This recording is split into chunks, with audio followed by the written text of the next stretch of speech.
First, if the principal purpose of the visual process is direction of action, I see action as changing our personal relationship with space.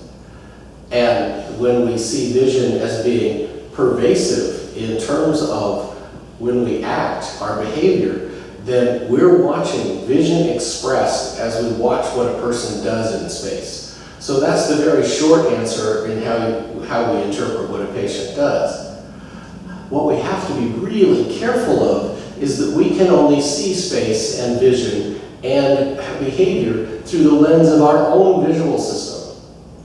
I remember many years ago, Bill Ludlow looked at me and he said, "You're applying your visual process to the visual process of your patient." And I went, "Oh, you mean it's not an objective test? There is no such thing." We're using our highly subjective, highly human visual process to interpret the visual process of another.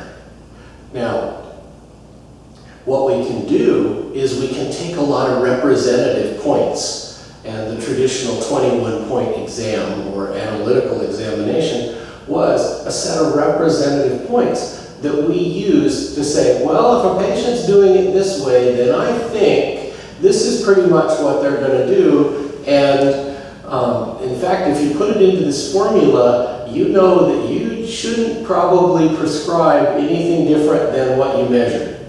Or you have a lot of latitude in your prescription that you can help the person learn to move better.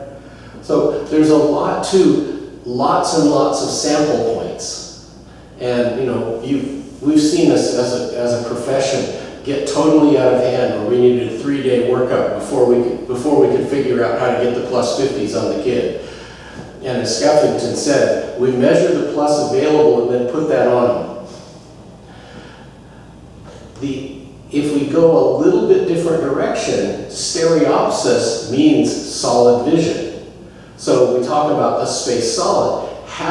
And not just is it a solid volume, it's how solid is our understanding. Are we sure?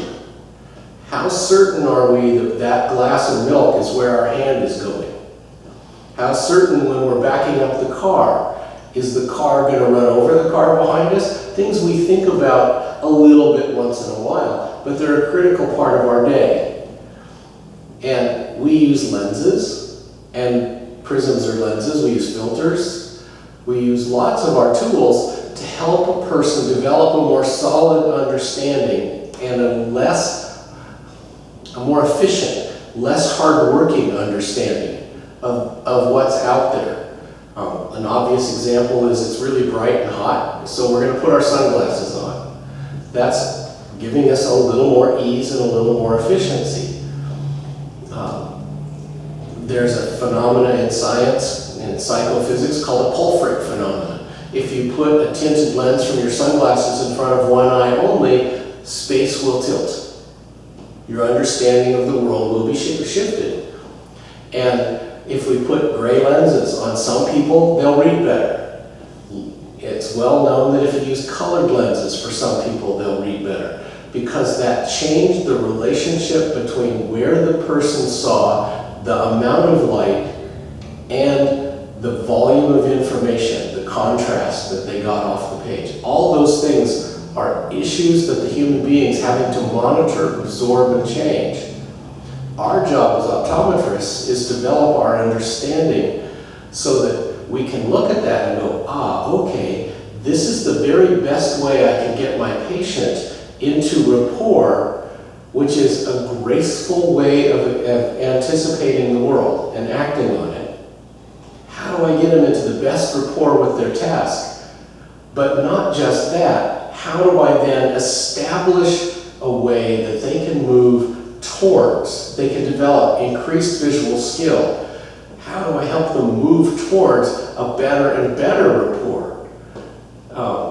Regrettably, in our society, a lot of people go to the doctor and they expect every year or two their glasses are going to get worse. That's because we as a profession don't get our job done. Sometimes it's not our fault by ourselves, our patients won't cooperate. Just give me the glasses that are clear. Well, that's good when you drive, Do you wear them? Well, I wear them on the computer too. Well, that doesn't work out so well.